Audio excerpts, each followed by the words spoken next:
Bismillahirrahmanirrahim. Terdapat keterangan di dalam kitab Bustanul Arifin. Al-Imam Abil As-Samarqandi menjelaskan tentang keutamaan ilmu, halaman 5. Waruya, dan diriwayatkan, anna rajulan sa'ala Rasulullah sallallahu alaihi wasallam ayul amali afdal.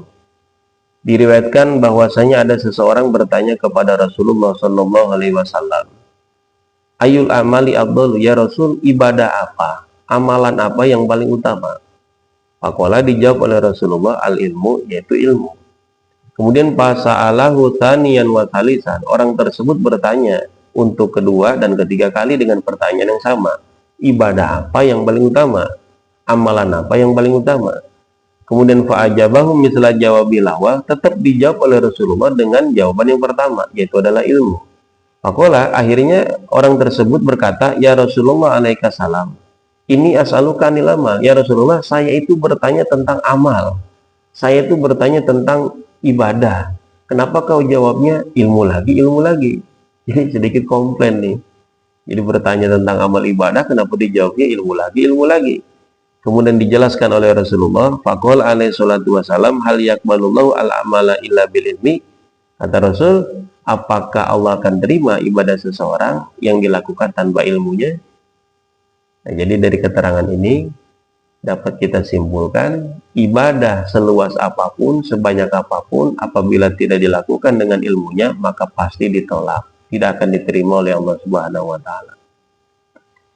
Kemudian waruya anna Rasulullah sallallahu alaihi wasallam qala, diriwayatkan dari Rasulullah sallallahu alaihi wasallam, inna afdhala ma yatasaddaqu bihil abdu ayyata'allamal ilma, bahwasanya paling utamanya modal yang dipakai bersedekah oleh seorang hamba ayyata'allamal ilma, yaitu dia belajar ilmu agama. Dia belajar dulu, kemudian summa yu'allimahu ghairahu, dia ajarkan ilmu yang telah dia ketahui kepada orang lain.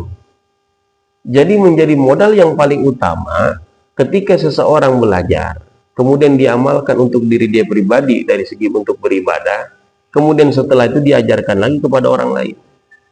Jadi menjadi pahala yang jariah mengalir. Bahkan ini lebih utama dibandingkan dengan sodako harta benda. Jadi apabila kita terhalang untuk bersedekah sebab Allah tidak berikan kita harta banyak untuk kita sedekahkan, tapi kemudian Allah berikan kita kelebihan dari segi ilmu, Allah berikan kita ziyadatun minal ilmi, sedikit kelebihan dari segi ilmu, maka ilmu tersebut amalkan dulu oleh kita, lalu kemudian kita ajarkan kepada orang lain. Maka itu nilai manfaatnya bahkan lebih besar dibandingkan dengan bersedekah dengan harta dan juga materi.